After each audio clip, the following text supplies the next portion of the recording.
Bonsoir à tous et bienvenue dans cette émission spéciale pour le débat du second tour des législatives dans notre circonscription Saint-Barthélemy et Saint-Martin. Un débat que j'ai le plaisir de présenter avec Floriane Amblard-Etchegoyen. Bonsoir Loïc Lagoutte. Pendant environ 1 heure, nous allons aborder ensemble plusieurs thématiques. Nous avons demandé à chaque candidat de choisir une thématique essentielle pour laquelle il pourra s'exprimer plus en détail. Et avec nous, bien sûr, nous avons donc les 2 candidats arrivés en tête du premier tour. Franz Gums, vous êtes élu territorial de Saint-Martin au sein de la majorité RSMA et député sortant. Vous vous dites centriste et vous vous présentez à ces élections sans étiquette. Alexandra Kettel, vous êtes élue territoriale à la collectivité de Saint-Barthélemy, du côté du groupe d'opposition Saint-Barth d'abord, présidente du comité territorial de tourisme de Saint-Barthélemy, et vous vous présentez sans étiquette. Avant de démarrer ce débat, un bref rappel des scores du premier tour. Franz Gums, vous êtes arrivé en tête avec 41,44% des voix, un score plus faible qu'en 2022 où vous aviez fait 47%.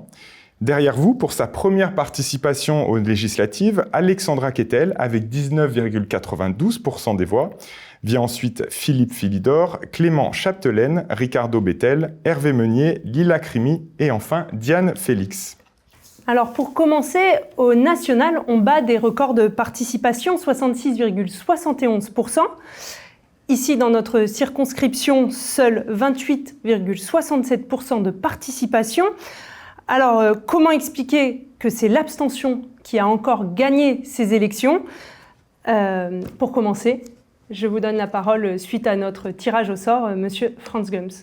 Bonjour à tous. Et d'abord, laissez-moi corriger une partie de la présentation. Je suis présenté comme me présentant sans étiquette. En tout cas, au national, dans les grands groupes, dans les grands blocs. Je me suis présenté comme centriste, comme divers centres en fait. Oui, comme divers centres, mais exactement. Sans étiquette politique. Non, voilà, c'est vrai que voilà, c'est ça. Je ne suis pas, je n'ai pas d'investiture d'un parti politique au plan national. Vous êtes divers droite et donc l'appellation sans étiquette n'existe plus. Voilà, divers centriste et. Voilà, c'est ça. Très bien. Non. La question se portait sur l'abstentionnisme, mais depuis quelque temps. Depuis de nombreuses années, en fait, l'abstention est très forte à Saint-Martin en particulier. Elle est moins forte à Saint-Barth. Elle est plus forte quand il s'agit des élections territoriales qui sont strictement locales. Je n'ai pas d'explication particulière, sauf que l'électeur, semble-t-il, est plus intéressé quand l'élection concerne sa vie quotidienne, sa vie de tous les jours. Et c'est assez normal. Le député, en réalité, n'intervient pas beaucoup dans les affaires quotidiennes de la population, puisqu'il est au plan national. Il est d'ailleurs souvent absent, il est souvent moins visible, il est souvent plus difficile à contacter. Et par conséquent, il me semble naturel que l'abstention... Maintenant, cette abstention est beaucoup trop forte à Saint-Martin. Je crois que la composition actuelle de la société fait que, et l'histoire peut le démontrer, qu'il y a un nombre significatif d'inscrits sur les listes électorales qui sont repartis sans se faire désinscrire, qui sont à l'étranger. Il y a beaucoup d'inscrits sur la liste de Saint-Martin qui sont aux États-Unis, qui sont aux îles Vierges, qui sont ailleurs. Et donc, mon avis est que la participation est minorée du fait de ce caractère inflationniste de la liste. Il me semble que la liste devrait être davantage nettoyée. À vous. Bonsoir à tous, merci de m'avoir donné la parole. Alors moi j'ai une autre analyse sur les raisons de l'abstention. Aujourd'hui je pense que la population n'a pas compris les enjeux. Et ça c'est une erreur qui est faite au niveau de l'éducation et de l'éducation civique à l'école. Très souvent on se rend compte que les habitants nous demandent quel est notre programme. Qu'est-ce que vous allez faire pour aider telle et telle cause? Mais en réalité le député n'a pas de programme. Le député représente chaque habitant. Donc je pense que l'abstention vient du fait que le rôle du député n'est pas suffisamment expliqué, que la population ne se l'approprie pas assez. Et donc ça explique les scores qu'on fait au niveau de Saint-Barthélemy et Saint-Martin. on l'a dit, alors sans étiquette, vous êtes divers droites, divers centres. Est-ce qu'aujourd'hui, à part un candidat qui était Reconquête, est-ce que ce sans étiquette, d'après vous, a empêché une mobilisation ? Alors, je ne pense pas que c'est le fait d'être sans étiquette, ça dépend des personnes. Aujourd'hui, on fait une élection qui est certes nationale, mais les personnes nous connaissent pour notre proximité. Le fait d'avoir une étiquette, c'est important. Donc, par exemple, le député sortant, lui, il a déjà siégé au sein de l'Assemblée, donc il a déjà un groupe auquel il est apparenté. Pour une jeune comme moi qui me lance en politique, j'ai des tendances politiques, donc la droite, divers droite, cette droite qui est un peu plus républicaine, chiracienne. Donc, c'est difficile de s'apparenter tout de suite à un groupe, surtout quand on se rend compte de la composition actuelle de la droite. On voit bien qu'il y a un éclatement, donc chercher une étiquette, je ne pense pas que c'est la bonne opportunité. Par contre, une fois que les élections seront terminées, il y aura tout à reconstruire à ce niveau-là et je pense que je m'inscris totalement dans cette logique de reconstruire cette droite, dite plus modérée. Voilà, donc je pense que voilà la raison pour laquelle il n'y a pas eu d'étiquette à cette élection. Je ne pense pas du tout que la classification en termes d'étiquette nationale ait un impact sur la participation. Je crois qu'effectivement, je suis assez d'accord de ce point de vue, que les personnalités politiques qui sont en compétition ont un ancrage local et sont connues pour ce qu'elles ont fait ou ce qu'elles n'ont pas fait à cause de leur réputation ou leur... Voilà, et donc c'est vraiment la personnalité politique qui compte plus que son étiquette au plan national. Vous pensez que c'est dans notre culture politique des deux îles, une culture commune, ce sans étiquette, puisqu'on le voit aussi pendant les territoriales, enfin toutes les élections, on a ce sans étiquette. C'est une culture politique ? C'est pas une culture politique, c'est juste la volonté d'être ancré sur le territoire et d'être ancré dans la réalité politique du territoire. Lorsque moi je me présente en 2022, c'était la première fois aussi. Je ne savais pas où j'atterrirais au plan national, mais j'ai bénéficié, je peux dire que j'ai surfé sur la vague de la victoire de RSMA. Et donc, c'est RSMA qui a porté ma candidature essentiellement.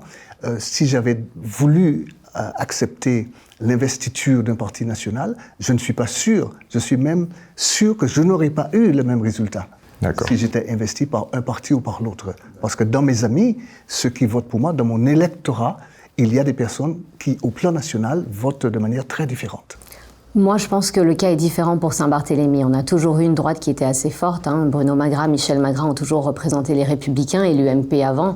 Je pense que le fait de ne pas avoir d'étiquette, en tout cas pour les territoires de Saint-Barth et Saint-Martin, vient du fait qu'au plan national, il y a un effondrement des partis. Et c'est bien pour ça qu'on voit que le résultat aujourd'hui, c'est les extrêmes des deux côtés qui sont en train d'arriver au pouvoir et de faire des meilleurs scores que le centre. Au premier tour, Alexandra Kettel, vous arrivez en tête à Saint-Barthélemy. Monsieur Frans Gums, vous arrivez en tête à Saint-Martin. Comment faire aujourd'hui pour ne pas donner l'impression que ces élections, c'est finalement Saint-Martin contre Saint-Barth ? Alexandra, je vous laisse. Merci. Alors, je pense que c'est dans le discours. Moi, je me suis présentée en tant que députée pour représenter les deux îles, Saint-Martin et Saint-Barthélemy. C'est vrai que le fait que je viens de Saint-Barth peut surprendre, mais il y a toujours une logique. Saint-Barth a toujours voté pour des députés saint-martinois et la question ne s'est jamais posée. Donc aujourd'hui, je pense que c'est dans les intérêts qu'on défend. Il faut pouvoir montrer à la population qu'on a compris les besoins du territoire de Saint-Martin et de Saint-Barthélemy. Après, la provenance du député importe peu. Monsieur Frans Gums. Alexandra dit que le fait qu'elle soit une candidate issue de Saint-Barth peut surprendre. Moi, je ne suis pas du tout surpris. C'est dans l'ordre des choses, à mon avis. Tôt ou tard, il fallait qu'une personnalité issue de Saint-Barth... C'est pas la première fois, d'ailleurs, qu'une personnalité issue de Saint-Barth est candidate sur les législatives, puisqu'il y a quelques années, il y a bien eu Madame Bouchot. Oui, mais là, on fait quand même un score sur le deuxième tour. Le fait est que sa candidature en tant qu'issue de Saint-Barth a provoqué une très grosse adhésion de la part de la population Saint-Barth, d'autant plus qu'elle est soutenue très très fortement par ce que j'appellerais des personnalités incontournables de la politique Saint-Barth, incontournables depuis des dizaines et dizaines d'années. Lorsqu'elle est soutenue par Bruno Magras, Michel Magras et Micheline Jacques, je veux dire que ça porte sa candidature de manière très très forte et incontournable en réalité. Ça porte ma candidature, mais aussi le fait d'être élu depuis 2022. Les habitants de Lille ont pu voir mon travail, mon dynamisme et la manière dont je mets en avant les dossiers. Donc les deux combinés, c'est sûr, fait que la population a adhéré et m'a fait confiance pour ma candidature. Ce sont deux territoires qui pour vous sont différents dans leurs attentes ? Totalement. Totalement. Saint-Barth et Saint-Martin, mais j'ai milité dans ce sens-là dès 2022. Nous sommes proches géographiquement, mais très éloignés, autant sur le plan économique que sur le plan social, que sur le plan culturel. Les deux îles, en plus, ont des préoccupations, des demandes, des besoins qui sont tous différents aussi. Et aujourd'hui, quand on a autant de différences, vous le dites, on est des deux territoires différents. Comment est-ce qu'on navigue au national ?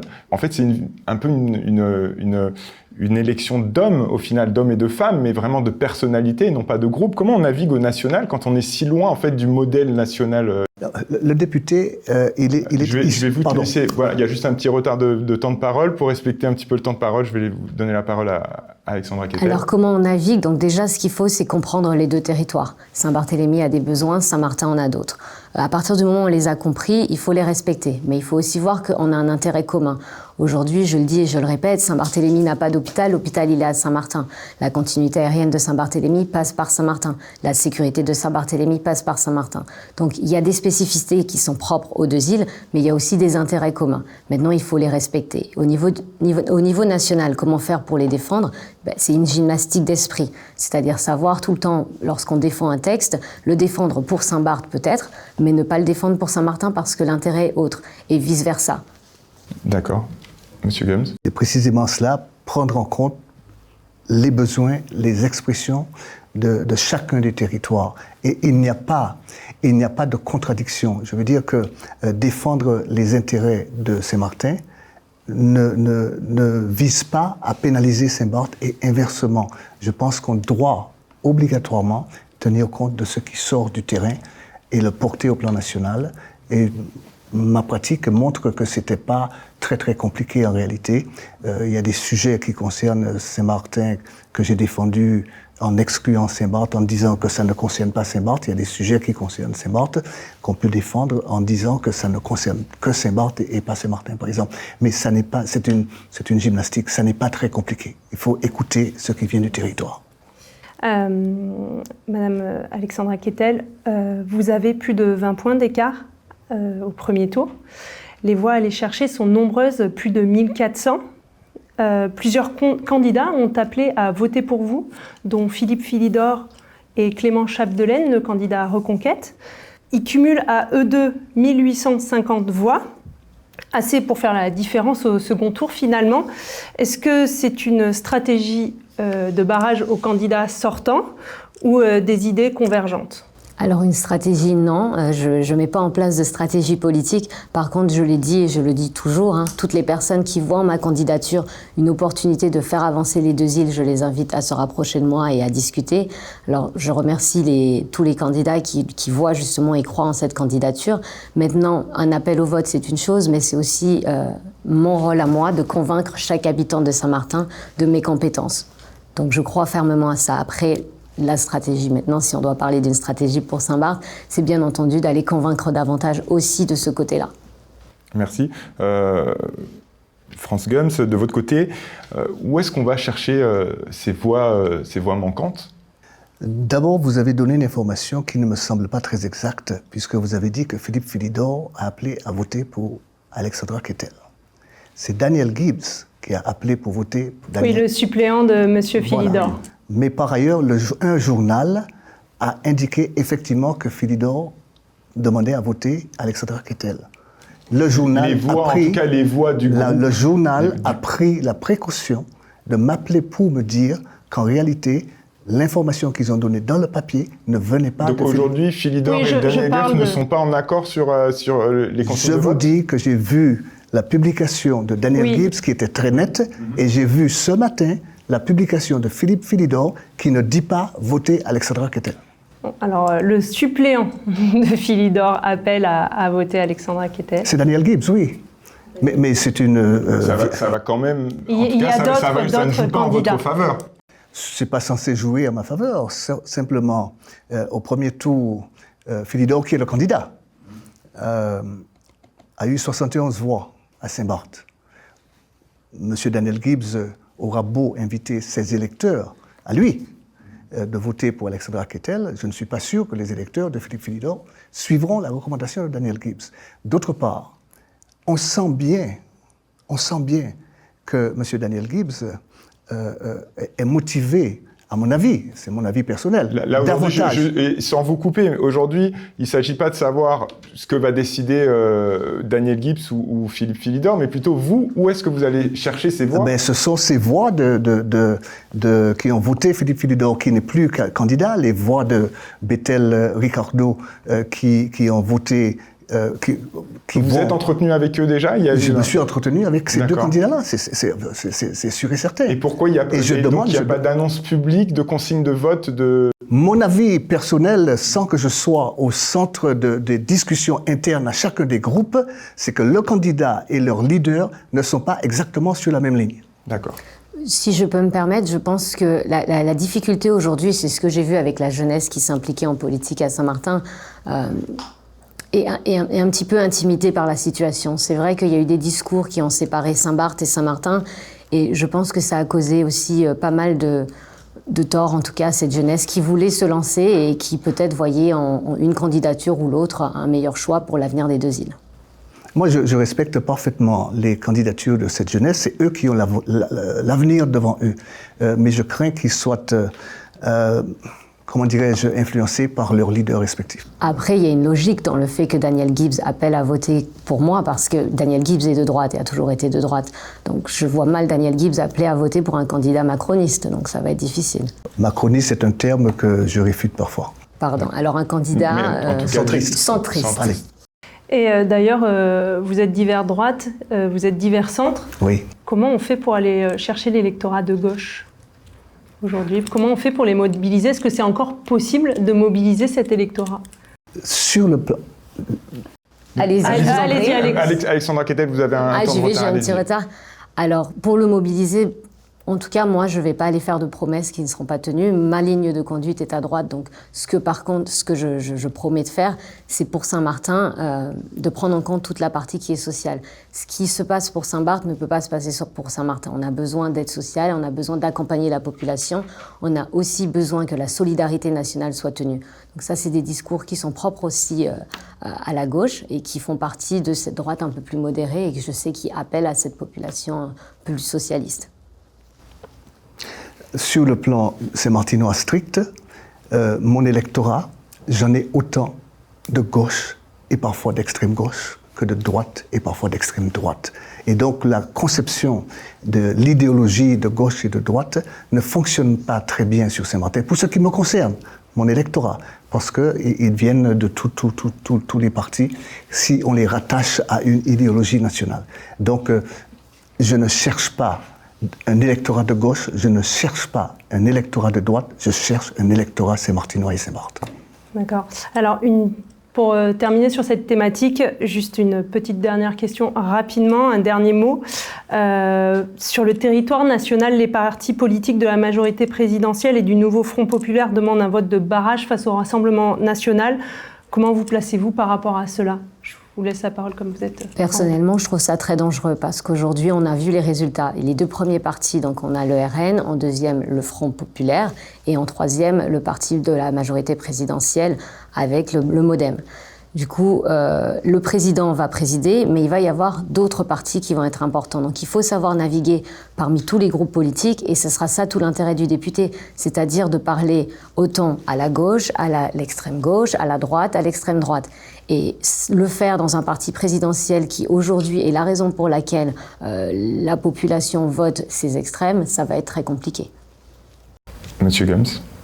Ça va être effectivement très compliqué puisque le bloc de droite, ce qu'on appelle le bloc de droite, sera plus lourd comparativement à avant la dissolution.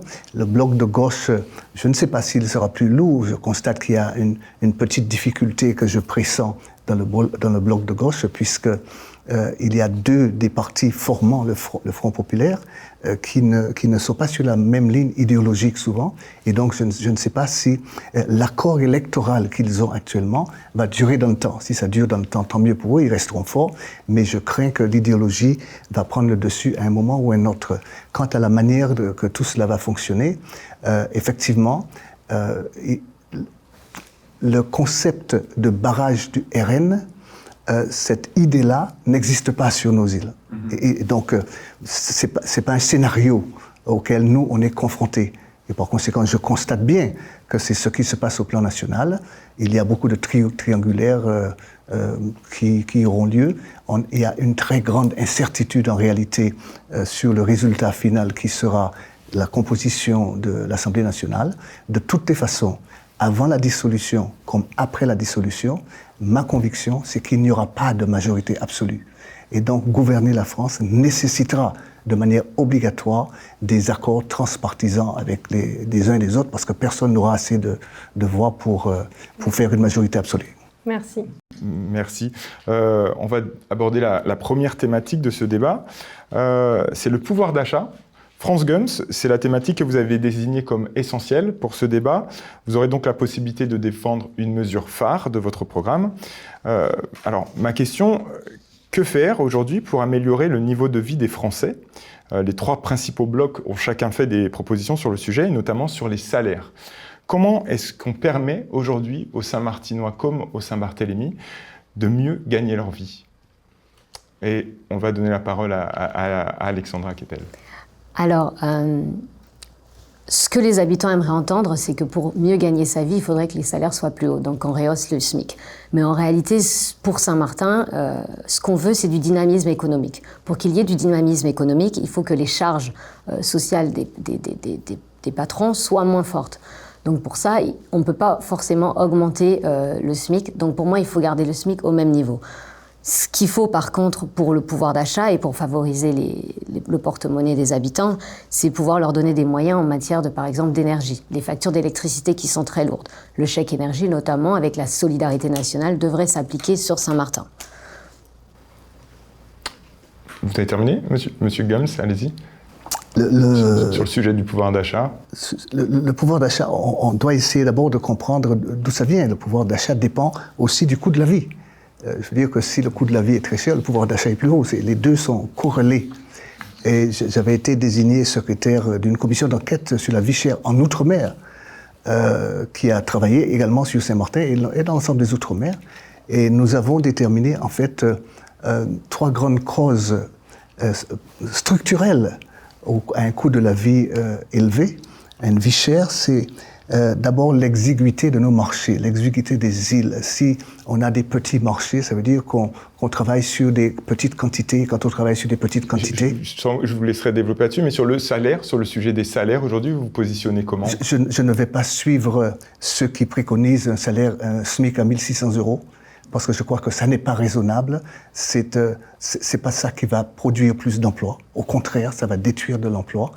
Et puis, il y a un effet boule de neige sur cette affaire de 1 600 €, parce que lorsque celui qui est à 1 200 passe à 1 600, celui qui est à 1 600 voudra faire la différence également. Donc, ce calcul-là ne me semble pas raisonnable du tout. Je ne vais pas le suivre. Je pense que le salaire doit plus ou moins être fonction d'abord de la qualité du travail que rend le salarié, et deuxièmement, si le salaire est indexé sur l'inflation, c'est également une bonne chose. Et vous rejoignez Alexandra Kettel sur l'allègement des charges patronales ? Ça dépend des circonstances. Ça dépend des circonstances. D'une manière générale, dans le monde économique, les entreprises qui manquent de souplesse, qui manquent d'espace d'investissement, de progression, ont besoin effectivement d'être soulagés en matière de charges sociales et fiscales, d'ailleurs, autant que possible. Et donc, on est dans cet équilibre où il faut financer le social, où il faut financer les collectivités, où il faut la contribution de tout un chacun au bien-être de tous. Et par ailleurs, le fait de laisser liberté, ou pleine liberté aux entreprises de se développer éventuellement, c'est un équilibre qui est délicat. Si on décide un jour comme ça, du jour au lendemain, on divise par 2 les charges des entreprises, ça veut dire qu'il faut aller chercher ailleurs le financement de ce que ça finance actuellement. Ce qu'il faut savoir, c'est que Saint-Barth et Saint-Martin bénéficient déjà d'une réduction des charges patronales. Et c'est là aussi le rôle du député sera très important, parce que si on voit une majorité de gauche arriver au pouvoir, on sait très bien que les premiers qui seront touchés seront les personnes qui payent moins d'impôts ou qui ont des réductions des charges. Donc il y a aussi quelque chose qui est important quand on parle du SMIC. À Saint-Martin notamment, il y a une concurrence un peu, je dirais, déloyale par rapport au salaire moyen saint-martinois et celui de la partie hollandaise. Quand on est à peu près 1300 et quelques sur Saint-Martin, on est à 800 et quelques sur Sint-Maarten. Donc c'est quand même important à ce niveau-là de ne pas rehausser le salaire moyen parce que sinon il va y avoir une difficulté d'embauche et d'emploi. Okay. Et entre Saint-Martin et Saint-Barthélemy, votre position est la même sur ces salaires ? Le SMIC reste le SMIC sur Saint-Barthélemy. Après, la problématique... Après, le SMIC, c'est aussi corrélé par rapport à tout ce qui va être... Enfin, en tout cas, le salaire par rapport aux retraites. Sur Saint-Barthélemy, ces problèmes ne se posent pas actuellement, mais sur Saint-Martin, c'est aussi corrélé. Lorsqu'on sait que plus de 40% de la population a un salaire qui est autour du SMIC et que la retraite, en tout cas la portion de ce qu'on va recevoir à sa retraite est dépendante de ce salaire, c'est important aussi de prendre cette donnée en considération. Et donc, non, il est évident que je voulais juste le pouvoir d'achat, parce que vous avez quand même une bonne avance au niveau des temps de parole. Désolé. Mais c'est une préoccupation, le pouvoir d'achat, une préoccupation majeure pour nos concitoyens. Frans Gums, cette question du pouvoir d'achat est essentielle pour vous, c'est la thématique que vous aviez choisie, que vous nous aviez dit qui était essentielle. Comment envisagez-vous d'y répondre et d'apporter des solutions concrètes si vous êtes élu ? Écoutez, je voulais d'abord dire que il y avait des facteurs qui favorisent une vie chère. C'est la taille des territoires, c'est l'éloignement, parce qu'on a tendance à tout importer d'Europe. Et cette importation est cause de vie chère. Il y a les situations de monopole également. Mais par ailleurs, il y a un quatrième facteur sur lequel moi je me propose de travailler. Et ce facteur-là, c'est la réduction des freins réglementaires qui empêchent la fluidité des flux économiques à l'intérieur de la Caraïbe. Je crois que nous qui sommes RUP, Saint-Barth et PTOM, peut-être il n'y a pas le même impact, mais il y a beaucoup de freins réglementaires qui empêchent de commercer avec les autres îles de la Caraïbe. Et l'Europe a bien voulu, dans un premier temps, s'occuper en particulier des matériaux de construction, en inventant une norme RUP dans la Caraïbe qui permet aux entreprises des RUP d'importer de la Caraïbe au lieu d'avoir à importer de l'Europe. Mais cette mesure de norme RUP, cette mesure de baisse de freins réglementaires qu'ils ont établis sur les matériaux de construction, je me propose de militer en faveur d'une extension de ce type de mesures aux produits alimentaires, aux biens de première nécessité. Voilà, ça c'est une des mesures que je me propose vraiment, et je crois que ça peut produire un impact sur les prix d'une manière générale. Merci. Nous allons passer à l'autre thématique maintenant, le social. Nous aimerions maintenant vous entendre sur les aides sociales, et je vais donner la parole à Alexandra Kettel qui a à peu près 4 minutes de retard. APL, RSA, AAH, chaque bloc propose des réformes sur les aides sociales. Je vais vous poser une question très simple. Comment voyez-vous le développement du système social français ? Alors, le développement du système social français doit dépendre en tout cas de la régionalité. Là, on le voit très bien sur le caractère de Saint-Barth et Saint-Martin. Saint-Barth bénéficie d'une fiscalité, donc ne peut pas se permettre de demander des aides sociales ou de demander trop d'aide au niveau du gouvernement. Par contre, Saint-Martin, c'est différent. Saint-Martin a une fiscalité qui se rapproche de celle qui est nationale, et de ce fait, on lui doit la continuité et en tout cas les mêmes droits que n'importe quel Français. Et quand on sait que c'est un des territoires les moins riches de la métropole, c'est important que la France remplisse toutes ses missions en matière d'aide sociale et au développement, en tout cas, que ce soit l'accession à la propriété ou bien le financement de construction de l'habitation. C'est des choses qui sont très importantes pour Saint-Martin et qu'il faut absolument maintenir et assurer, en tout cas auprès de l'État, que ces promesses et que ce devoir envers ce territoire d'outre-mer soient maintenus. Monsieur Gums. Il est vrai que la situation sociale est plus compliquée sur Saint-Martin, compte tenu des flux de population qui historiquement sont arrivés sur le territoire. Saint-Barth n'a pas été dans cette situation-là. La population me semble plus homogène, plus... Saint-Barth a besoin de moins de social? Absolument, mais je le crois, parce qu'il y a une économie. Et il n'y a pas de chômeurs, pratiquement pas à Saint-Barth, ne serait-ce que cela. Alors je pense que c'est pas un besoin de moins, parce qu'aujourd'hui on se rend compte qu'il y a beaucoup de monde qui arrive sur le territoire, et en fait c'est le nombre de personnes qui habitent sur le territoire qui crée la situation. Avant il y avait moins de monde, donc forcément moins de besoins. On se rend compte aujourd'hui qu'il y a des gens qui vivent sans logement, qui ont des difficultés aussi. Donc c'est tout ça où il faut trouver un équilibre sur Saint-Barthélemy, mais on est dans une situation qui est vraiment pas la même. On est une collectivité qui a quand même pas mal de fonds, qui a une autonomie au niveau de sa fiscalité. Maintenant, à Saint-Martin, c'est différent. Il y a l'immigration qui vient aussi en compte, mais il y a aussi le fait qu'il y a Sint-Maarten qui est juste à côté et qu'on ne peut pas le contrôler. Donc il y a ce flux qui est incontrôlable et qui vient impacter les besoins de Saint-Martin. Et donc forcément, et aussi une chose qui est très importante, les Saint-Martinois payent des impôts. Et donc, de ce fait, l'État leur doit quelque chose en retour. Et en tout cas, c'est assurer que le minimum soit donné, en tout cas le minimum de vie. Et sur cette frontière, ce passage entre les deux frontières, sur les aides sociales, vous avez des propositions? Alors moi, j'ai pas de proposition, je porterai les propositions du président. Après, ce qui est sûr, c'est qu'aujourd'hui, la loi organique permet à Saint-Martin de pouvoir faire des arrangements avec Sint-Maarten s'il en était besoin et en fonction des besoins. Maintenant, c'est une volonté des présidents de collectivités et des conseillers territoriaux de le faire ou de ne pas le faire. Le député se fera le bras long pour accompagner en tout cas ces partenariats. Merci. Maintenant, nous allons aborder une nouvelle thématique, la sécurité. C'est pour vous une thématique la thématique essentielle, Alexandra Kettel. Vous aurez donc, comme Frans Gums, le droit de clôturer cette thématique. Donc la sécurité est aujourd'hui au centre des débats politiques, notamment avec la délinquance juvénile. D'après vous, que faut-il faire face à cette augmentation de délinquance juvénile? Plus de répression, plus d'accompagnement? Je vous laisse peut-être commencer, monsieur. Vous ciblez la délinquance juvénile, mais je parlerai plutôt d'une délinquance pas seulement juvénile, mais d'une délinquance générale qui est en augmentation, me semble-t-il, depuis quelques mois.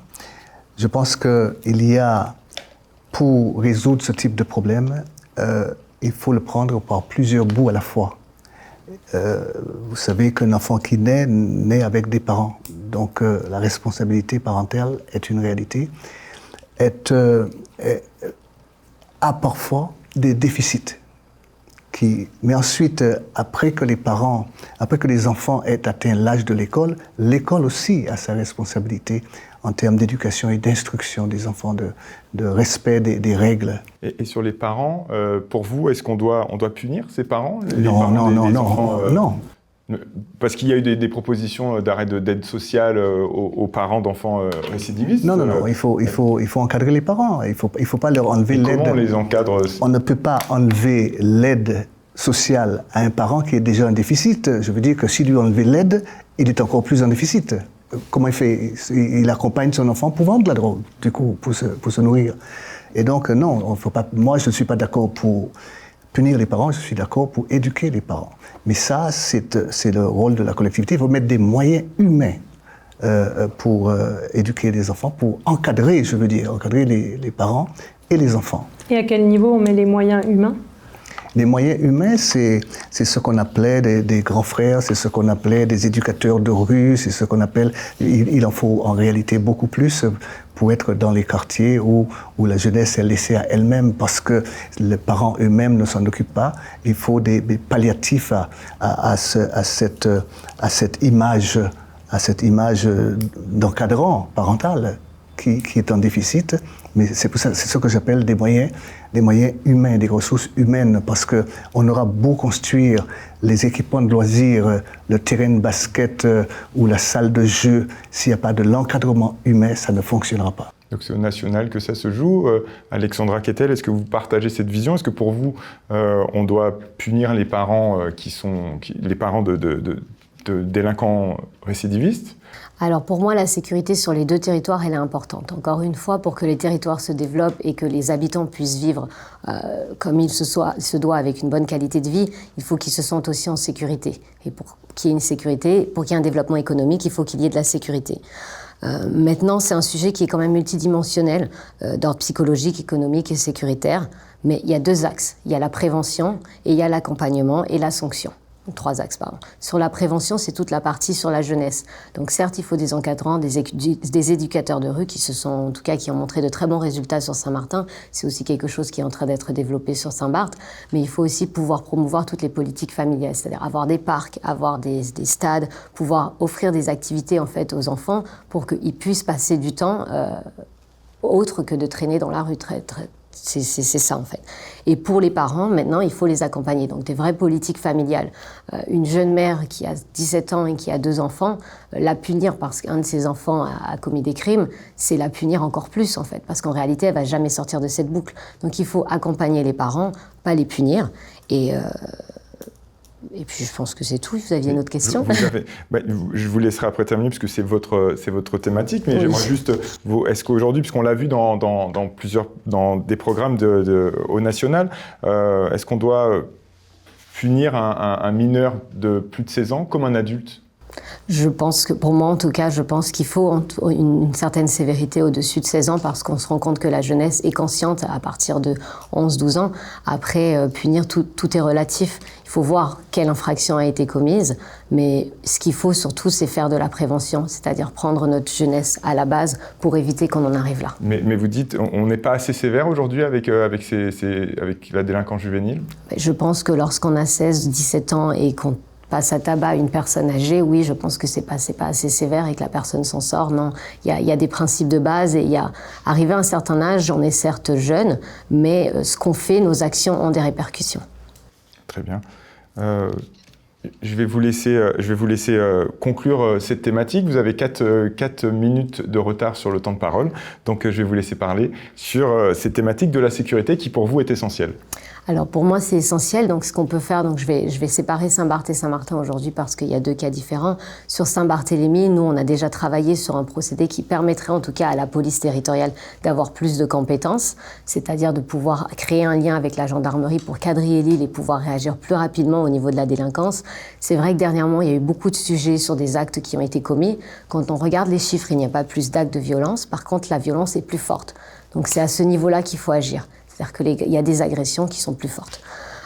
Deuxièmement, il y a aussi, et ça c'est une proposition que je pense on porte tous les deux, c'est une réponse rapide et juste avec la mise en place d'un tribunal de justice à Saint-Martin, qui est très important parce que on se rend compte que lorsque les gens ont cet éloignement, en tout cas avec le tribunal de Guadeloupe, et que la sanction est moins rapide, disons que c'est un moyen qui les démotive, enfin en tout cas qui ne leur fait pas peur, et donc ça amplifie toute cette partie de violence. Donc il faut pouvoir apporter des réponses très rapides au niveau des actions qui sont commises. Merci. Nous allons maintenant aborder une nouvelle thématique, l'environnement. Je suis désolée, ici j'ai une petite minute, je me rends compte que j'ai oublié de parler de Saint-Martin. Oui, pardon. Oui, allez-y.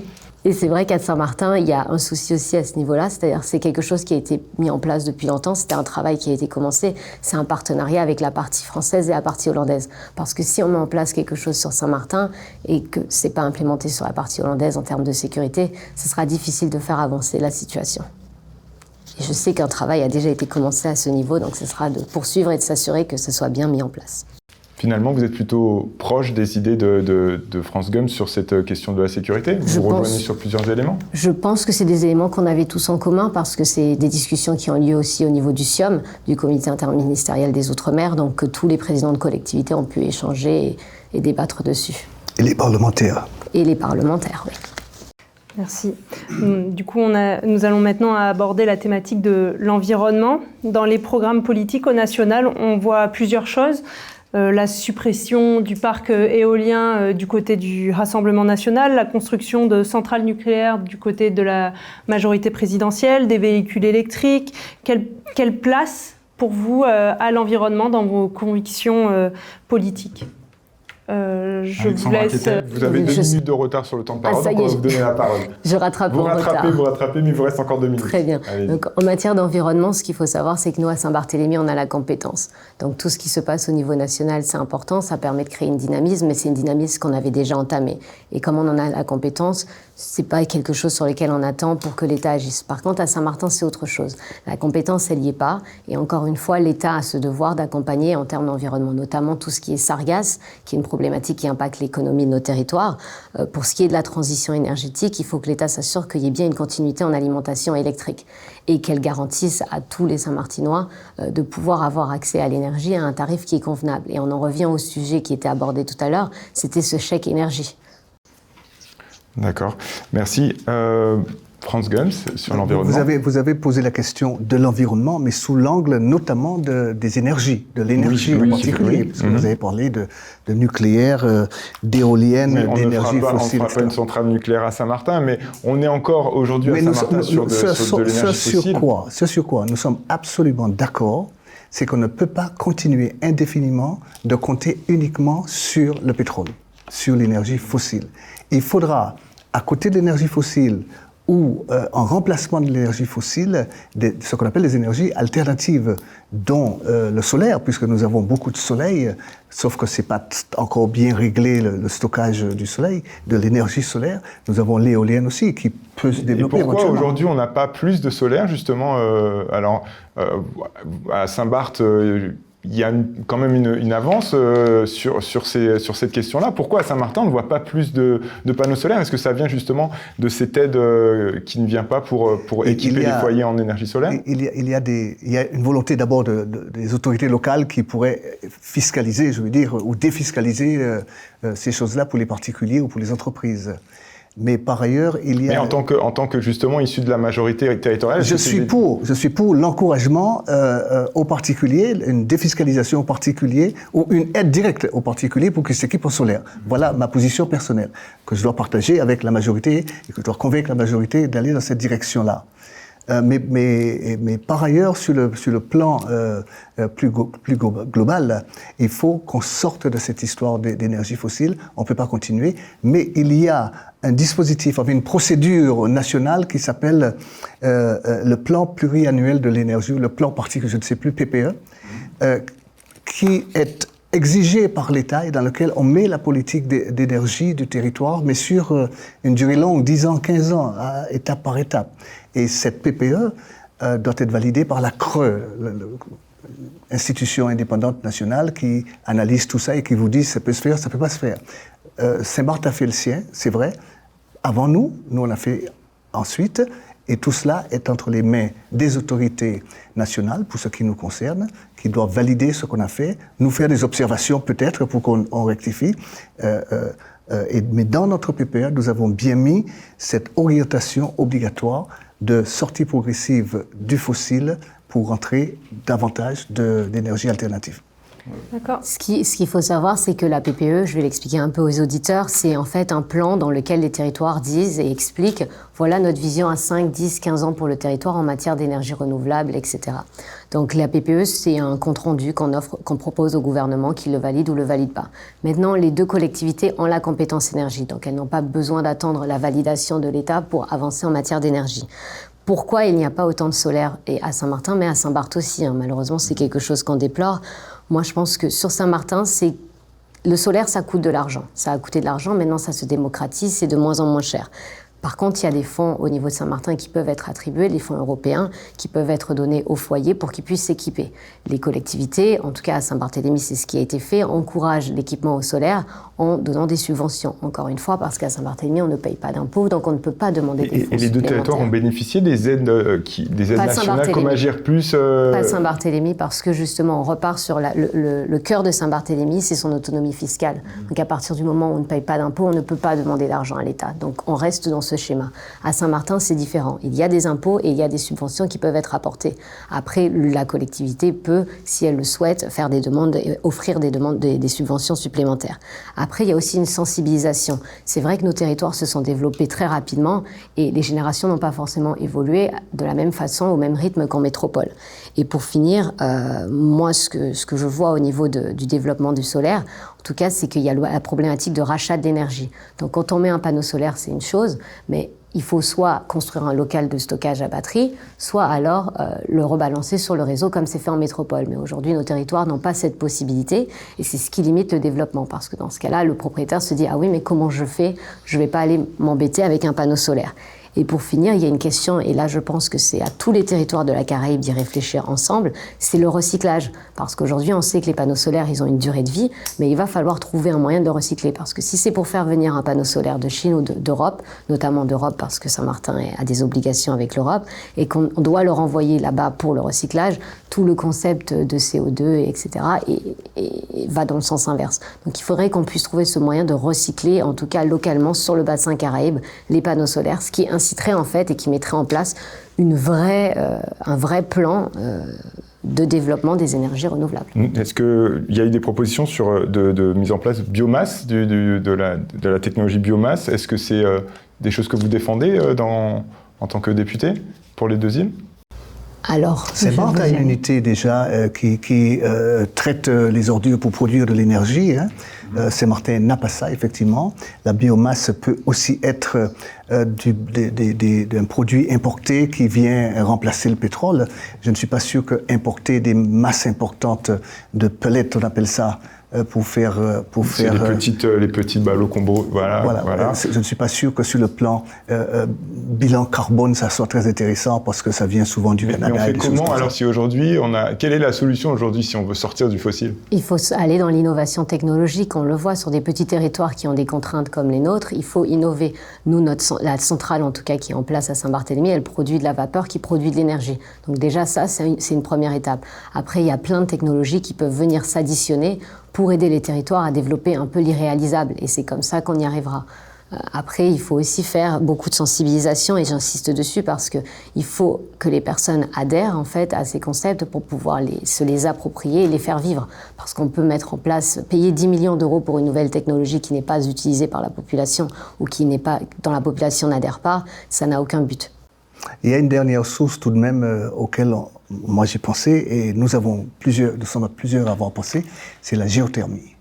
Et de ce point de vue-là, il n'y a pas de géothermie particulière à Saint-Martin et Saint-Barth, mais dans la Caraïbe, tout près, à Saint-Kitts. Vous pouvez expliquer la géothermie, pour les téléspectateurs, oui. C'est dans les îles volcaniques en profondeur qu'il y a de la vapeur, de l'eau qui est très chaude, qu'on peut utiliser pour faire tourner les turbines et produire l'électricité. Avec les îles voisines qu'on mettra. Avec les îles voisines. Il y a une grosse unité bouillante en Guadeloupe qui fournit une proportion importante d'électricité. C'est la seule d'ailleurs. C'est la seule dans la Caraïbe d'ailleurs.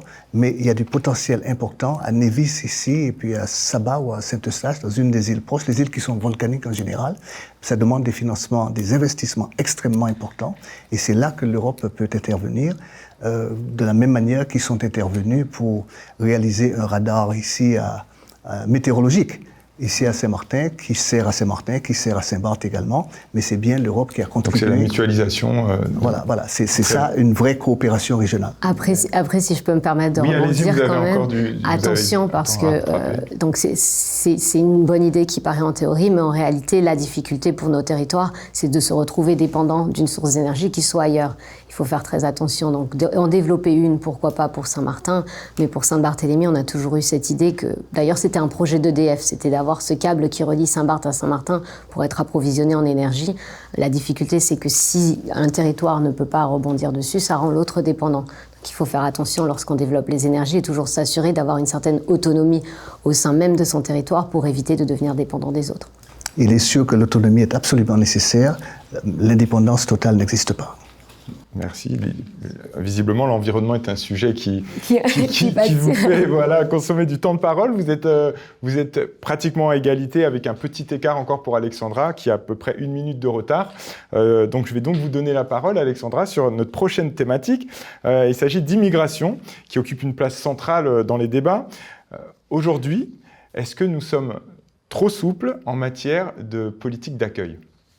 Alors, est-ce qu'on est trop souple? Je pense que tous les territoires et tous les pays du monde sont en train de se le demander. La réalité, c'est qu'il y a de plus en plus d'habitants, donc il y a de plus en plus de flux migratoires. Maintenant, c'est la manière de les intégrer. Je vais faire un parallèle avec ce qui se passe sur nos îles. Nos territoires sont petits et ils ont une place limitée. Lorsqu'il y a un flux migratoire qui vient, qui est trop conséquent, ça déstabilise l'équilibre économique et social. Donc c'est vrai que c'est important pour Saint-Barth comme pour Saint-Martin de pouvoir avoir une main dessus. Mais Saint-Martin, non seulement n'a pas de main dessus, mais aussi tributaire de la partie hollandaise. Donc on en revient en fait à cette dynamique de pouvoir réfléchir en symbiose avec Sint-Maarten et Saint-Martin pour faire avancer le territoire, mais encore si c'est la volonté des élus politiques. Il y a aussi un autre critère sur Saint-Barthélemy, c'est cette question de contrôle aux frontières. C'est un contrôle qui n'est pas vraiment développé, et pour qu'on puisse contrôler mieux en tout cas les flux, il faut déjà mettre en place cette disposition. Il y a aussi tout ce qui est droit du sol. Je ne sais pas si vous alliez en arriver, mais c'est une grosse question qui se pose aujourd'hui par rapport aux Outre-mer et par rapport à Mayotte. C'est-à-dire c'est ce droit que si on est sur un territoire, on devient français et avec tout ce qui est les charges sociales. Débat national. Voilà. Et votre position là-dessus, si c'est une voie qui doit être votée, par exemple, la suppression du droit du sol, vous placez comment? Je pense qu'en fonction des territoires, il faut être flexible. Aujourd'hui, le cas de Mayotte le montre, ils sont envahis et ils n'ont plus la capacité de réagir.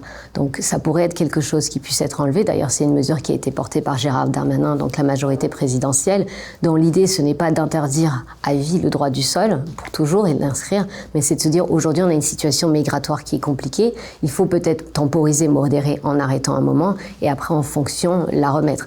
Il faut se dire qu'on a la possibilité d'être flexible en fonction des besoins et des contraintes des territoires. Et justement, vous dites de flexibilité, contraintes des territoires. Aujourd'hui, on parle de 2 territoires avec des contraintes qui sont différentes. Comment vous vous positionnez avec... Alors, sur l'immigration, la contrainte de Saint-Martin reste la contrainte de Saint-Barth. On est 2 îles voisines, l'immigration se fait très facilement d'un côté à l'autre, donc je pense que c'est des sujets sur lesquels il faut avancer en commun. Les 2 collectivités, aujourd'hui, ont la compétence en matière de titre de séjour et de travail des étrangers. En tout cas, travail des étrangers. Le titre de séjour, c'est la préfecture qui l'a. Aujourd'hui, les élus de collectivité vont donner des décisions, vont émettre des avis sur le travail, mais les titres de séjour vont peut-être être, eux, remis par le gouvernement. Pour avoir une cohérence, en tout cas, et nous, c'est ce qu'on défend au niveau des assemblées, c'est de pouvoir permettre aux collectivités de participer, en tout cas, dans les décisions sur la remise de titres de séjour pour les 2 collectivités. Que ce ne soit plus juste un avis, mais une décision qui compte. Voilà, qu'on puisse y participer, parce que sinon, c'est incohérent. On s'en rend compte, des fois, il y a des conditions. Donc, les titres de séjour sont remis, mais les conditions ne sont pas remplies pour obtenir un titre de travail. Il y a une incohérence, donc il faut pouvoir harmoniser les 2 pour donner, en tout cas aux exécutifs des 2 collectivités, plus de pouvoir en matière de contrôle du travail. Mais encore, à Saint-Martin, il y a cette difficulté avec Sint-Maarten et cette frontière invisible. Monsieur Franzen. Ce n'est pas tant l'augmentation de la population mondiale qui provoque les phénomènes d'immigration. C'est surtout la misère dans les pays d'exportation de cette immigration. On est bien conscient dans la Caraïbe que pour ce qui nous concerne Saint-Martin et dans une beaucoup moindre mesure Saint-Barth, l'immigration la plus importante, c'est celle qui vient d'Haïti. C'est comme ça. Mais ce n'est pas parce que la population est importante, c'est parce qu'il y a des difficultés économiques, il y a de la misère sociale qui fait que les gens vont là où ils peuvent trouver une meilleure vie, et d'autant plus meilleure vie qu'ils peuvent non seulement subvenir à leurs propres besoins, mais renvoyer des subsides chez eux, dans leur pays. Et ça passe par quoi? Pour trouver cet équilibre-là, on le trouve comment? C'est le contrôle aux frontières, mais comme elle le dit très justement, sur Saint-Barth, le contrôle aux frontières est probablement plus facile que sur Saint-Martin, puisque l'aérodrome d'arrivée se trouve en partie hollandaise et qu'il suffit de prendre une voiture, un taxi, on est de l'autre côté. Donc c'est une difficulté, mais que nous connaissons depuis 40 ans. Je veux dire, il n'y a rien de nouveau. La seule manière d'inciter ou de limiter l'immigration, l'apport migratoire, ce serait théoriquement qu'il n'y ait rien à gagner à venir ici. Mais on ne peut pas faire ça. Il faut toujours qu'il y ait du progrès, qu'il y ait une progression économique. Est-ce qu'on peut en tirer profit, du coup, de cette immigration? Moi, je pense que les immigrés contribuent à la vie sociale et économique du territoire où ils se trouvent, à condition qu'ils soient recensés, à condition qu'ils soient connus, à condition qu'ils soient régularisés, à condition... Moi, j'ai entendu un des partis politiques nationaux dire oui, ils sont régularisés, on va les faire travailler, mais ils ne vont pas profiter des avantages sociaux.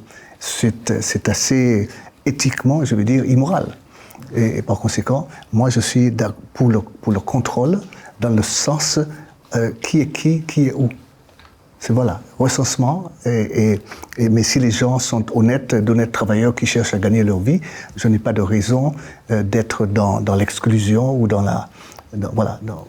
Il y a le recensement, mais il y a aussi l'intégration, et je pense que c'est là où la France elle a fauté. On s'en rend bien compte, c'est qu'on n'a pas été en mesure d'intégrer les personnes qui sont arrivées sur le territoire. Elles quittent la misère, mais c'est pas pour en retrouver une en métropole et c'est pas pour en retrouver une sur nos territoires. Donc c'est trouver des mesures, un juste milieu entre accueillir parce que cette population qui vient, elle est de bonne volonté, elle a envie de travailler, donc trouver les mesures appropriées, mais pour aussi lui permettre de s'intégrer aux cultures qui sont sur le territoire pour ne pas qu'elle se retrouve mise de côté ou en tout cas laissée démunie sans aucune aide. Merci. Vous êtes à pratiquement égalité en temps de parole, avec un petit retard pour Alexandra, de 5 secondes, on me dit. Donc, vous êtes pratiquement à égalité. On va passer sur la thématique de la culture. L'ensemble des territoires français aujourd'hui bénéficient de services audiovisuels publics. Donc, c'est les télévisions, les radios, France Télévisions, etc. Aujourd'hui, à Saint-Martin comme à Saint-Barthélemy, on a du mal en fait à comprendre l'implication de France Télévisions sur ces deux territoires. On n'a pas par exemple de Saint-Martin première, de Saint-Barthélemy première, donc pas de radio ou de télévision financée par l'État. Le RN par exemple veut privatiser ce service audiovisuel. Est-ce qu'à Saint-Martin, nous, à Saint-Martin et à Saint-Barth, on est en retard là-dessus? Quel est votre avis en fait sur ce service audiovisuel public sur les deux côtés de l'île? Je vais donner la parole à France Gums, vous êtes à égalité, donc on va... Il se trouve que je suis membre d'un comité de surveillance de France TV. France TV qui a toutes les premières. Il se trouve que Guadeloupe Première a compétence pour couvrir à la fois la Guadeloupe et ses îles proches, et Saint-Martin et Saint-Barth. Simplement, ils ne le font pas.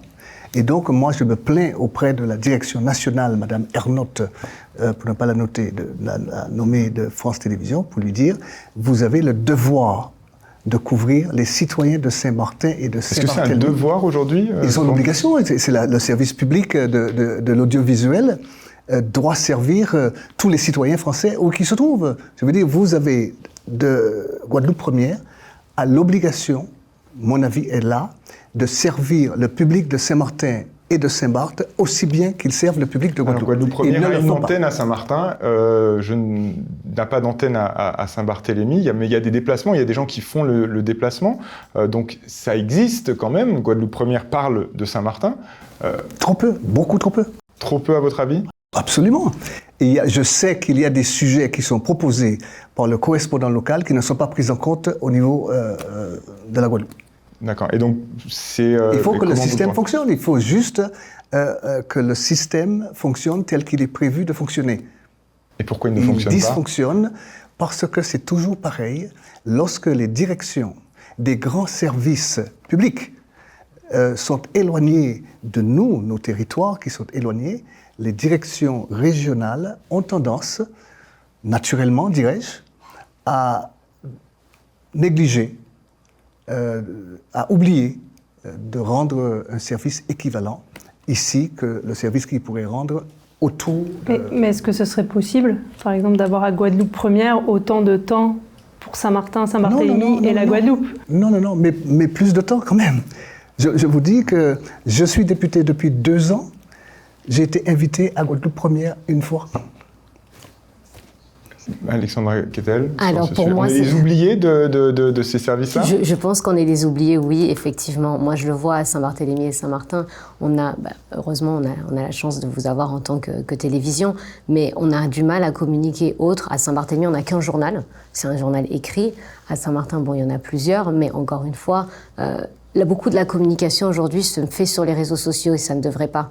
Et ça, je pense que c'est la résultante du fait qu'il n'y a pas ce service qui est attribué aux deux territoires, mais tout simplement, c'est le même schéma qui se reproduit comme à chaque fois. Quand nos territoires sont dépendants de la Guadeloupe, les fonds sont inspirés par la Guadeloupe. Donc, ce qui peut être fait, par contre, il y a des solutions, effectivement, et il faut le réfléchir de la même façon qu'aujourd'hui, l'ARS a l'attribution en matière de gestion pour la santé, pour les territoires, mais il y a des marchés qui sont délégués à des organismes privés. Et aujourd'hui, je suis convaincue que si, pour une chaîne nationale, c'est compliqué d'aller sur un territoire aussi petit que Saint-Barth et Saint-Martin, parce que forcément il n'y a pas autant de sujets et c'est difficile.